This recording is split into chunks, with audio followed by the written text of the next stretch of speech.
الحمدللہ رب العالمین والصلاۃ والسلام علی سید الانبیاء والمرسلین اما بعد فاعوذ باللہ من الشیطان الرجیم بسم اللہ الرحمن الرحیم۔ اولاد کے حقوق کے حوالے سے ہمارا سلسلہ چل رہا تھا، اس پہ 2 حصے آ چکے ہیں، آج تیسرے حصے کی ریکارڈنگ ہو رہی ہے۔ اگر آپ نے پہلے 2 حصے نہیں دیکھے تو وہ آپ کے لیے ضروری ہے تاکہ آپ سٹارٹنگ سے ان چیزوں کو سمجھ سکیں، آپ اس کو دیکھ لیجئے گا۔ آتے ہیں آج کے حصے کی طرف، اور اولاد کے بقیہ حقوق کون کون سے ہیں جو والدین کے ذمے پہ ہوتے ہیں جس کا ادا کرنا ضروری ہے۔ جی، اولاد کے حقوق میں سے یہ بھی ہے کہ نیا پھل یا نیا میوہ آئے تو انہیں پہلے دے کہ وہ بھی تازے پھل ہیں، نئے کو نیا مناسب ہے۔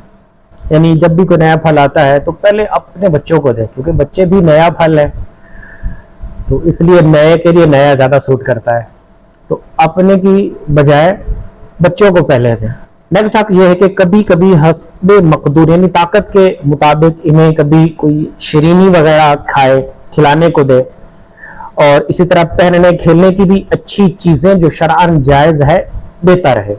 یعنی کبھی کبھار ایسا ہو کہ بچوں کی گویا کہ نا تو آج بچوں کی کچھ دعوت کر دیتے ہیں، کچھ اسپیشل ہو جائے ان کے لیے، کوئی میٹھی چیز بنا لیں یا کوئی سی چیز جو بچوں کو زیادہ پسند ہے۔ میٹھی چیزوں میں تو بہت ساری چیزیں بچوں کو بہت زیادہ پسند ہے، اور تقریباً بچوں کو کیا آج کل بڑے بھی بڑی شوق سے کھاتے ہیں۔ آئس کریم ہے، اسی طریقے سے چاکلیٹس ہوتی ہیں، بچے بہت زیادہ پسند کرتے ہیں، تو کبھی کبھی یہ دیں ان کو۔ پھر جو کھیلنے کی ایسی چیزیں ہیں جو شرعاً جائز ہیں، جس میں کوئی شرعی ممانعت نہیں ہے، اس میں کوئی بے حیائی نہیں ہے، کوئی برائی نہیں ہے، کوئی حق تلفی نہیں ہے، کہ اس میں ناچ گانا نہیں ہے، تو وہ چیزیں آپ بچوں کو دیں تاکہ بچے کے لیے ایک ہیلتھی ایکٹیویٹی بھی بنے، اور بچوں کی جسمانی نشو و نما کے لیے بھی اور ان کی بلکہ نفسیاتی نشو و نما کے لیے بھی بہت مفید ہے۔ آئندہ حق جو ہے وہ یہ ہے کہ بہلانے کے لیے کبھی جھوٹا وعدہ نہ کرے، بچوں کو کبھی جھوٹا وعدہ نہ کرے، میں تمہارے لیے یہ چیز لے کر آؤں گا، یہ چیز نہیں۔ جس طرح کسی بڑے سے وعدہ جھوٹا کرنا یا وعدہ خلافی کرنا جس طرح بڑے کے ساتھ اس کا حکم ہے، اسی طرح بچے کے ساتھ اگر وعدہ خلافی کرتے ہیں تو یہ بھی اسی زمرے میں آتی ہے۔ بچوں کے سامنے کرنے میں کوئی رعایت نہیں ہے اس میں، تو اس چیز کا بھی خیال رکھا جائے۔ یہ چیزیں بچے ہم سے ہی سیکھتے ہیں۔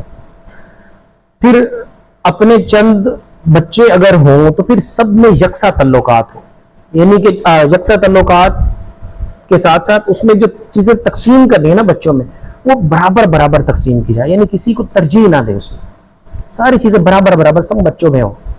ہاں، اگر کسی کی کوئی خاص دینی کام میں اس کو اپریشیٹ کرنے کے لیے، اس کی دینی فضیلت کی وجہ سے اس کو دیتے ہیں کہ ان میں سے کوئی ایک عالم ہے، کوئی اس میں سے ایک حافظ ہے، کوئی ان میں سے ایک قاری ہے، کوئی امام مسجد ہے، یا اسی طرح سے کوئی علم دین حاصل کر رہا ہے، یا کسی بچے نے کوئی سورت حفظ کر لی ہے، کوئی حدیث پاک حفظ کر لی ہے، یا کوئی سنت اور ادا میں سے کوئی چیز اس نے، یا کوئی دعا آپ کو یاد کر کے اس نے سنا دی، ایسی چیز اس کو اپریشیٹ کرتے ہوئے دوسروں سے کچھ زیادہ دے دے اس نیت سے تاکہ دوسروں کو بھی ترغیب ملے، تو اس میں کوئی برائی نہیں ہے۔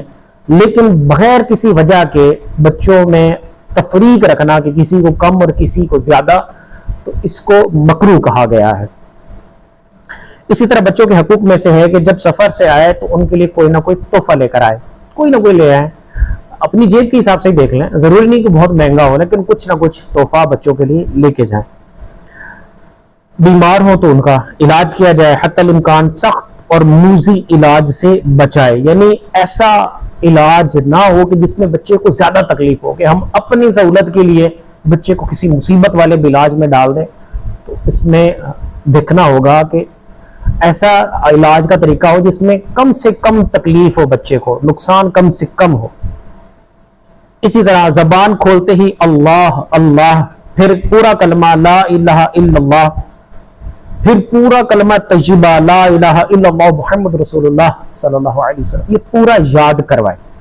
بچے جیسے ہی کچھ بولنے کی کوشش کرنے لگ جاتے ہیں نا، تو آپ ان کے سامنے اللہ اللہ کہیں، تاکہ ان کی زبان جیسے ہی بولنا شروع کرے تو سب سے پہلے نام اللہ لے۔ اور یہ نام اتنا آسان ہے اللہ تعالیٰ کا نام، یعنی اور یہ کئی مرتبہ یہ دیکھا گیا ہے، مدنی چینل پہ کئی مرتبہ ہمارے پیر و مرشد نے مدنی مذاکرے کے اندر اس طرح کی ویڈیوز دکھائی ہمارے پیر صاحب نے، کہ اس میں بچے چھوٹے چھوٹے بچے ہیں اور اللہ کا نام لے رہے۔ اچھا، جب تمیز آئے ادب سکھائے، کھانے پینے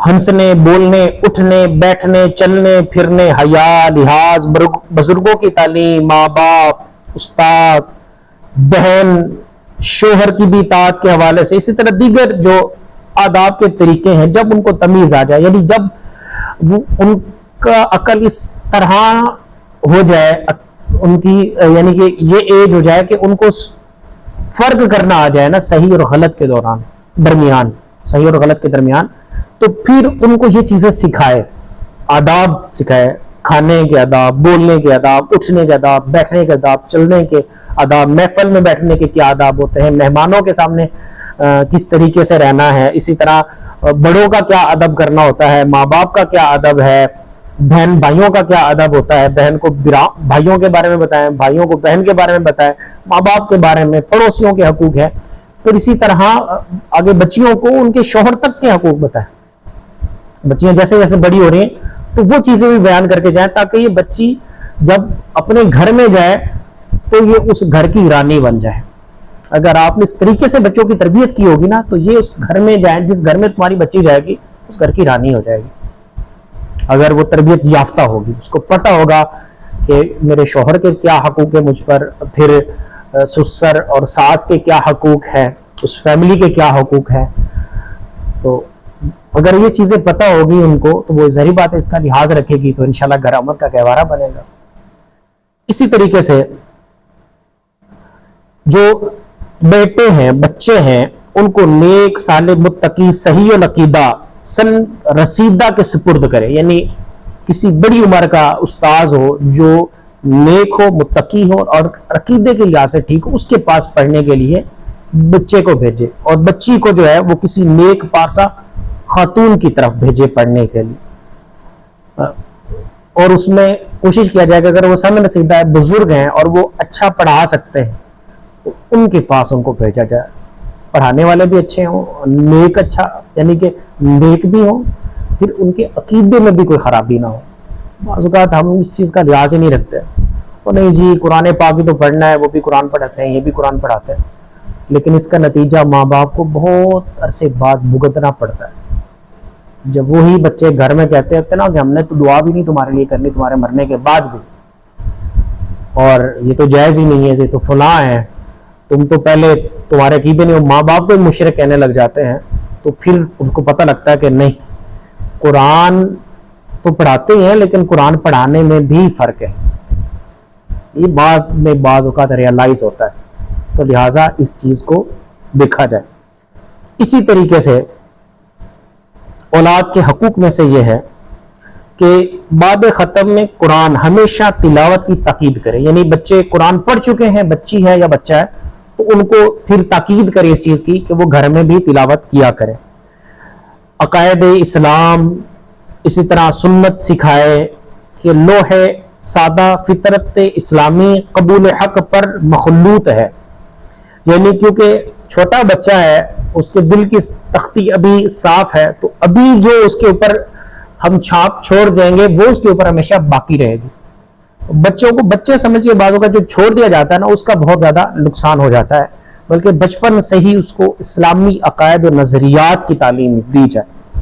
اس میں اور کیا ہے، حقوق میں سے یہ ہے کہ نبی کریم صلی اللہ علیہ وسلم کی محبت و تعظیم ان کے دل میں ڈالی جائے کہ اصل ایمان اور عین ایمان یہ ہے، یعنی حضور علیہ الصلوۃ والسلام کا ادب اور احترام جو ہے یہی اصل اور عین ایمان ہے، تو یہ بچوں کو سکھائیں۔ اور اسی طرح حقوق میں سے یہ بھی ہے کہ نبی کریم علیہ الصلوۃ والسلام کی آل، اصحاب، اولیاء کرام، علماء کرام کی تعظیم اور محبت کی تعلیم کرے کہ اصل سنت اور زیور ایمان بلکہ باعث سے بقائے ایمان ہے، یعنی یہ باتیں ایمان کی سلامتی اور بقا کا ذریعہ ہیں۔ کیا؟ اولیاء کی محبت، صحابہ کرام کی محبت، علماء کی محبت، یہ بقا کا ذریعہ ہے، یہ کامیابی کا ذریعہ ہے، اور یہ بچوں کو سکھائیں۔ نبی کریم علیہ الصلوۃ والسلام کی باقاعدہ حدیث پاک، بڑی مشہور حدیث پاک، نبی کریم علیہ الصلوۃ والسلام نے جو فرمایا ادبوا اولادکم ثلاثۃ خصال، فرمایا تین چیزیں اپنی اولادوں کو لازمی سکھانا، حب نبی کا، اپنے نبی کی محبت سکھانا، حب اہل بیتہ، حضور علیہ الصلوۃ والسلام کے گھرانے کی محبت، و تلاوت القرآن، اور قرآن کی محبت، قرآن پڑھنے کی محبت، اور یہاں پر یہ تینوں چیزوں کو اعلیٰ حضرت نے یہاں پر بیان کیا ہے. یہ جتنے بھی حقوق ہیں یہ سارے وہ حقوق ہیں جو اعلیٰ حضرت نے قرآن و حدیث کی روشنی میں جو ہے جن کو بیان کیا ہے اور پھر ایک ترتیب میں اس کو لے کر آئے ہیں. آگے ان کے حقوق میں سے ہے جب بچہ 7 سال کا ہو جائے تو پھر زبانی ان کو نماز کی تاکید کرے کہ وہ نماز پڑھانے ان کو کہے کہ وہ نماز پڑھیں. اگر نہیں آتی اس ٹائم میں تو ان کو نماز یاد کروائی جائے. اسی طرح علم دین خصوصاً وضو، غسل، نماز اور روزے کے مسائل ان کو سکھائے، کیونکہ اب وہ نماز پڑھنا انہوں نے 7 سال میں سٹارٹ کرنا ہے تو نماز کے مسائل آتے ہوں گے، نماز کا طریقہ آتا ہوگا تبھی تو وہ کر سکیں گے. تو یہ ان کو سکھائیں. بلکہ اس کے ساتھ ساتھ کچھ اور اہم چیزیں ہیں جو بے حد ضروری ہیں. یقین جانیے اگر یہ جو حق ہے، اگر اس ایک حق پہ ہم عمل کرنے لگ جائیں نا، ہمارے گھر میں سکون ہو جائے اور ہماری اولاد دنیا کی بہترین اولاد بن جائے. کیا کیا ہے جی سنیے گا کیا کیا اس میں بیان کیا جا رہا ہے. علم دین خصوصاً وضو، غسل، نماز، روزے کے مسائل سکھانا ہے. توکل سکھائیں، اللہ پہ بھروسہ کرنا. نہ ماں باپ ہمیشہ ساتھ اولاد کے رہتے ہیں، نہ مال ہمیشہ ساتھ رہتا ہے، نہ حسن، نہ جوانی، کچھ بھی ساتھ نہیں رہتا. ہر چیز ختم ہو جاتی ہے. باقی ہے تو رب کی ذات باقی ہے. ان کو اللہ پہ بھروسہ کرنا سکھا. بیٹا سب کچھ چلا بھی جائے نا، جوانی چلی جائے، ماں باپ چلے جائیں، اولاد ہر چیز چلی جائے، حسن چلا جائے، مال چلا جائے، تب بھی اللہ پہ بھروسہ کرنا. اور اللہ پہ جو بھروسہ کرتا ہے تو پھر اللہ اس کو کافی ہے.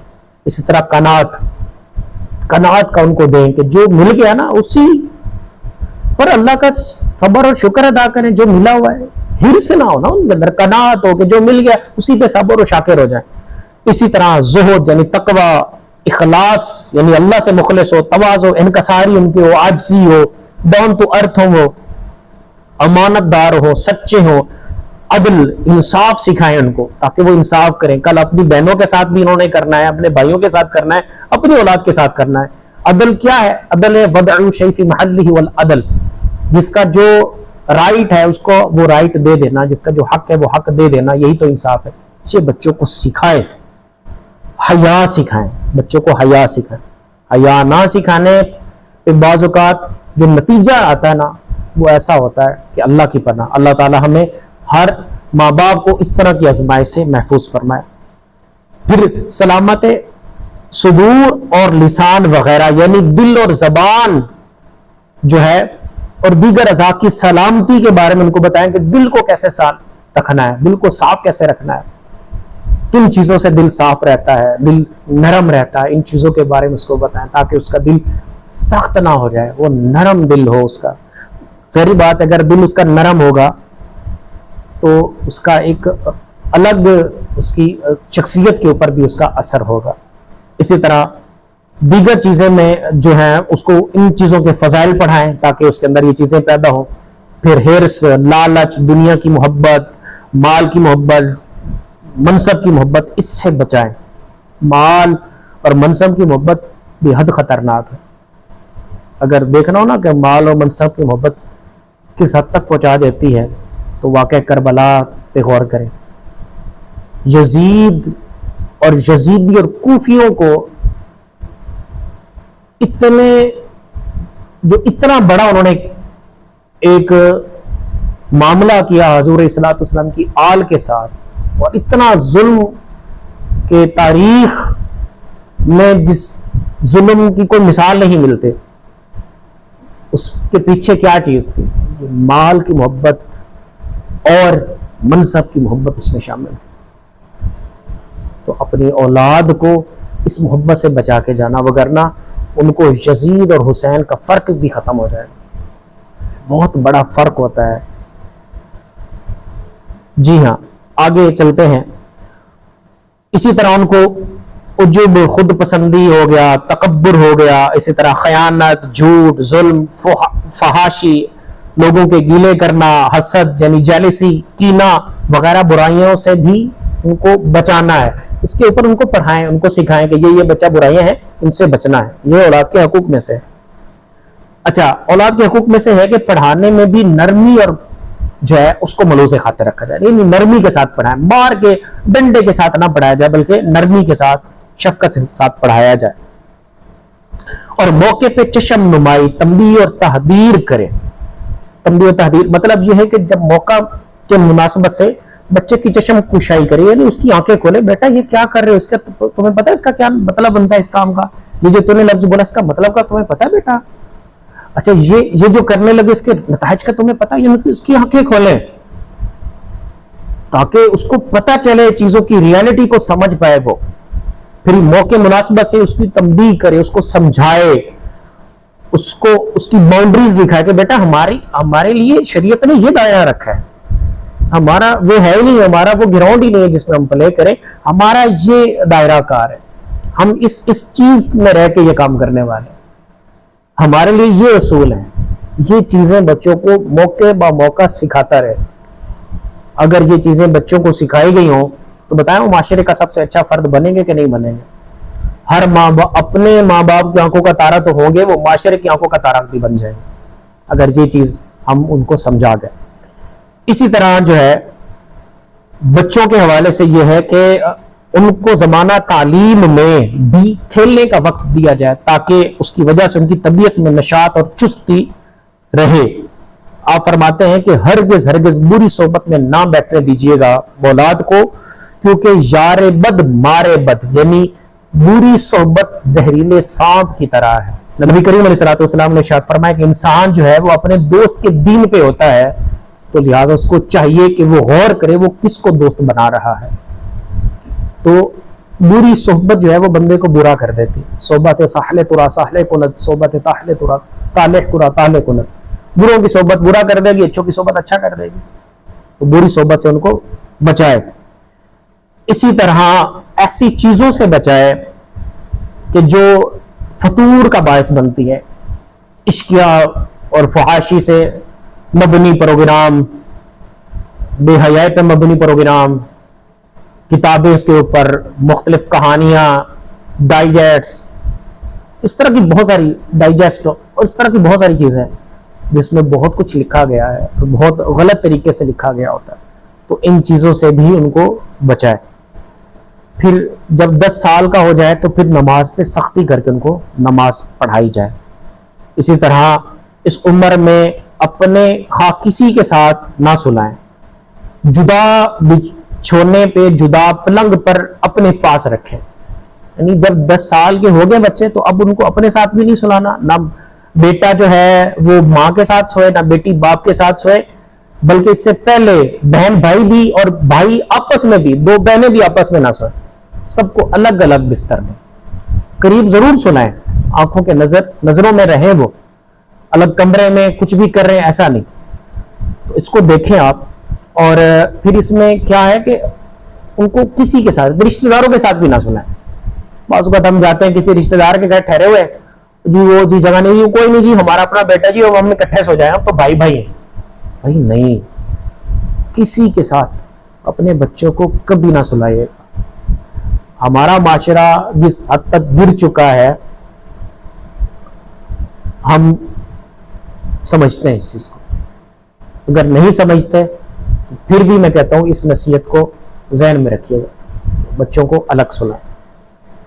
اسی طرح جب جوان ہو جائے تو ان کی شادی کرے، اور شادی میں انہی چیزوں کی رعایت کی جائے جو ہم نے پہلے بیان کی گئی پہلے حصے میں۔ آپ اگر وہ چیزیں نہیں دیکھی تو پہلا حصہ دیکھیں کہ شادی کرنے میں کیا کیا چیزوں کو دیکھنا ہوتا ہے، تو جب بچوں کی شادی کا وقت ہے تو اس میں بھی ان چیزوں کو آپ دیکھیں۔ اسی طریقے سے اب جو ایسا کام کہنا ہو کہ جس میں نافرمانی کا احتمال ہو، یعنی کوئی ایسا کام بچوں کو کہنا ہے کہ جس میں نافرمانی کا احتمال ہے، تو وہ ان کے لیے امر اور حکم کے سیغے سے نہ کہیں، یعنی ان کو وہ حکم کے طور پہ، آرڈر کے طور پہ نہ کہیں کام، بلکہ نرمی اور شفقت کے ساتھ بطور مشورے کے کہیں، تاکہ اگر وہ بچہ نہ کر پائے تو نہ کرنے کی وجہ سے وہ جہنم کا حقدار نہ ٹھہرے، کیونکہ آپ جانتے ہیں کہ ماں باپ کی نافرمانی تو جہنم میں لے جانے والی ہے۔ آپ نے کوئی حکم دے دیا اور پتہ بھی ہے کہ یہ عام طور پہ بچوں یہ کرنا کوئی نہیں، اسے تو آپ حکم کے طور پہ نہ کہیں، مشورے کے طور پہ کہیں۔ میں نے اپنے پیر و مرشد مولانا محمد الیاس عطار قادری دامت برکاتہم العالیہ سے سیکھا بھی ہے، سنا بھی ہے ان سے، آپ فرماتے ہیں کہ میں نے اپنے بچوں کو کبھی کوئی بھی کام حکم کے طور پہ نہیں کہا, ہمیشہ مشورے کے ساتھ کہتے ہیں, تاکہ اگر بچہ نہ بھی کرے تو وہ گناہ میں نہ پڑے. تو کتنی اچھی سوچ دی جا رہی ہے. اسی طریقے سے بچوں کو کبھی میراث سے محروم نہ کریں, کبھی بھی بچوں کو اپنی وراثت سے محروم نہ کریں. اگرچہ بچے نافرمان ہیں, جو کچھ بھی ہیں, ان کو محروم نہ کیجیے. بعض لوگ کر دیتے جی, آگ کر دیا جی بچے کو, اشتہار آ جاتے ہیں جی نہیں ہمارا اس سے کوئی تعلق نہیں. ایسا نہ کریں. آپ تو باپ ہے, آپ تو ماں ہے, آپ ایسا کیسے کر سکتے ہیں اپنے بچوں کے ساتھ؟ ایسا نہ کریں. اس کا جو معاملہ تھا وہ اس کا معاملہ ہے, آپ اس کے لیے دعا کریں. ماں باپ کی دعا میں کم اثر ہے, کتنا اثر ہے. لہٰذا ان کو اپنی جائیداد سے آنکھ نہ کریں, ان کو حصہ دیا جائے. اور اسی طرح آپ نے جو حق بیان کیا, اعلیٰ حضرت نے فرمایا کہ اپنے بعد مرگ بھی ان کی فکر رکھے, اپنے مرنے کے بعد بھی اولاد کی فکر رکھے. وہ کیا کہ اولاد کے لیے چھوڑ کے کیا جا رہا ہے. ایسا نہیں کہ چھوڑا ہی کچھ نہیں اولاد کے لیے, نہیں, کچھ چھوڑ کے جائیں. ایک صحابی رضی اللہ تعالیٰ عنہ کا میں نے یہ قول پڑھا تھا کسی جگہ پہ, وہ فرماتے تھے کہ اولاد کو فقیر چھوڑ کے جانے کی بنسبت ان کو اس قدر چھوڑ کے جانا کہ وہ اپنے معاملات کو کر سکے زیادہ بہتر ہے, کہ اولاد کو کسی اور کے سامنے ہاتھ نہ پھیلانا پڑے. تو اولاد کے لیے کچھ جو ہے نا وراثت اگر موجود تھی تو ایسا نہیں کہ وہ ساری وراثت ہی کسی کو جی وصیت کر کے چلا جائے, ایسا نہیں. بلکہ وصیت میں بھی جیسے حکم ہے کہ 1/3 حصے میں وصیت ہوتی ہے, 1/3 میں ہوتی ہے, تو اتنے میں ہی وصیت کرے. اگر جائیداد اس کے پاس زیادہ ہے تو کرنا اپنی اولاد کے بارے میں اس معاملے میں سوچے. تو یہ وہ چیزیں تھیں, یہ وہ حقوق تھے جو اولاد کے ہیں, جو ماں باپ کے ذمے پہ ہیں, ماں باپ نے اس کو ادا کرنے. اس میں سے کئی ہیں جو وجوبی ہیں, کئی ہیں جو استحبابی ہیں, یعنی وہ ان پہ گرچہ پورا کرنے پہ اس طرح سزا اور جزا کے معاملات نہیں ہیں, لیکن مفید ہر بات ہمارے لیے جو ہے نا وہ یوں سمجھے کہ یہ چاندی کے قلم اور کے ساتھ اور سونے کی سیاہی کے ساتھ لکھنے والے یہ ایک ایک جملہ تھا, یہ ایک ایک جو حق بیان کیا گیا. یہ صرف حقوق ہی نہیں بلکہ ہمیں پورا تربیت کا طریقہ کار بتا دیا گیا ہے. تو یہ آج ہمارا موضوع اس حد تک مکمل ہوا. نیکسٹ ہمارا اس کے اوپر ایک اور موضوع, اس میں ایک اور چیز آئے گی, ایک جس میں وہ حقوق بیان کیے جائیں گے جو صرف بیٹوں کے ہیں, اور پھر وہ حقوق بیان کیے جائیں گے وہ جو صرف بیٹیوں کے ہیں. یعنی کچھ فرق ہے بعض چیزوں میں, بعض حقوق میں.